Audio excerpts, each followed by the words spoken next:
In our previous journey, we witnessed the foundations of humanity, the creation of the world, the fall of man, the great flood, and the scattering of nations.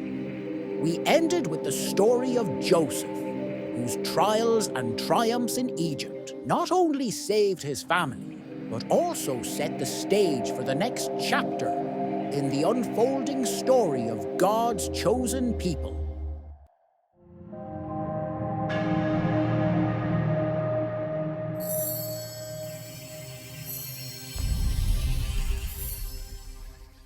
In the ancient world, where the stars illuminated the night sky, a man named Abram heard the voice of God. God called him to leave behind his country, his people, and his father's household, to journey to a land that God would show him, a land that would become a homeland for a great nation. God promised Abram that his descendants would be as numerous as the stars in the sky, and that through him, all the families of the earth would be blessed. In faith, Abram obeyed, taking his wife Sarai, his nephew Lot, and all their possessions, and journeyed to the land of Canaan. Along the way, Abram built altars to the Lord, establishing his deep connection to the God who had called him. God then made a covenant with Abram, promising him not only the land, but also descendants that would inherit it. This covenant was sealed with a solemn ritual, and Abram's name was changed to Abraham, meaning father of many nations. But as years passed and Sarai remained barren, they grew impatient. Sarai offered her servant Hagar to Abraham, and through her, Ishmael was born. However, God reassured Abraham that the covenant would be fulfilled through a son born of Sarah.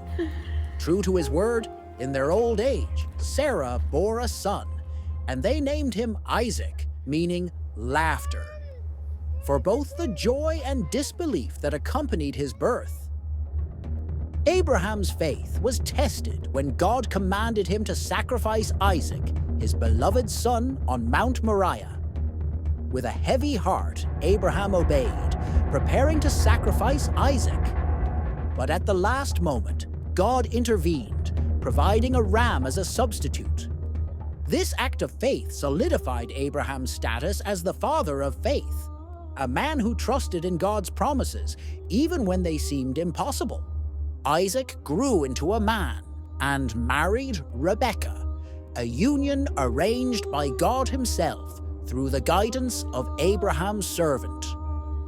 Rebekah, like Sarah, initially struggled with barrenness, but eventually conceived twin sons, Esau, the firstborn, and Jacob, the younger. Even from birth, the brothers wrestled with one another, foreshadowing the conflict that would define their relationship. Esau, a hunter, was favored by Isaac, while Jacob, a quiet man who stayed among the tents, was favored by Rebekah. One day, Jacob, taking advantage of Esau's hunger, bought his brother's birthright with a simple bowl of stew. Later, with his mother's help, Jacob deceived his aging father into bestowing upon him the blessing meant for Esau. This act of deception would set in motion a series of events that shaped the destiny of the nation of Israel. Fearing Esau's wrath, Jacob fled to his uncle Laban's household. On his journey, Jacob had a dream of a ladder reaching to heaven, with angels ascending and descending on it. In the dream, God renewed the covenant made with Abraham, promising Jacob the land on which he lay, and descendants as numerous as the dust of the earth. Jacob awoke, awestruck, and named the place Bethel, meaning house of God. Jacob's years with Laban were marked by both blessings and trials. In exchange for his labor, Jacob married Leah and then Rachel, Laban's daughters. Through them and their servants, Jacob fathered 12 sons and a daughter, building a large and complex family. His relationship with Laban became strained as Jacob's wealth grew, leading to his eventual decision to return to Canaan. As Jacob prepared to face Esau again, he wrestled with a mysterious figure one night, a struggle that lasted until daybreak. Refusing to let go until he received a blessing, Jacob was given a new name, Israel, meaning he who struggles with God. This name would come to define not only Jacob, but his descendants, the 12 tribes of Israel. Among Jacob's 12 sons, Joseph stood out. He was the favored son of Jacob's beloved wife, Rachel, and was gifted a richly ornamented coat, symbolizing his father's favor. Joseph's dreams of his family, bowing down to him, only fueled his brothers' envy and hatred. One day, they conspired to rid themselves of Joseph, selling him into slavery to a caravan of Ishmaelites heading to Egypt. In Egypt, Joseph's life took many turns. Though he was falsely accused and imprisoned, Joseph remained faithful to God.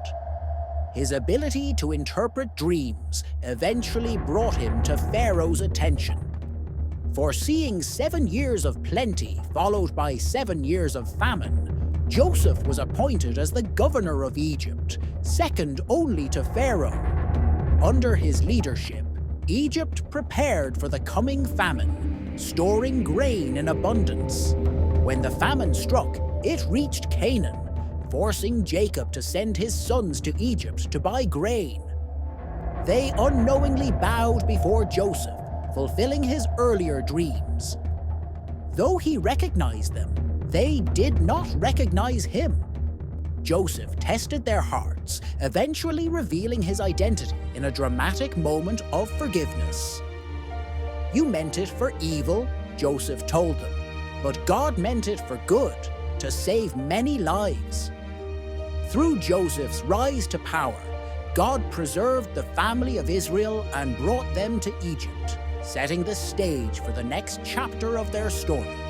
The patriarchal period, from Abraham to Joseph, is a story of faith, struggle, and divine promise. The covenant made with Abraham was passed down through generations. Despite human flaws and failures, as the family of Israel grew and prospered in Egypt, the stage was set for God's next great act of deliverance, which would come through Moses and the Exodus. But that is a story for another time.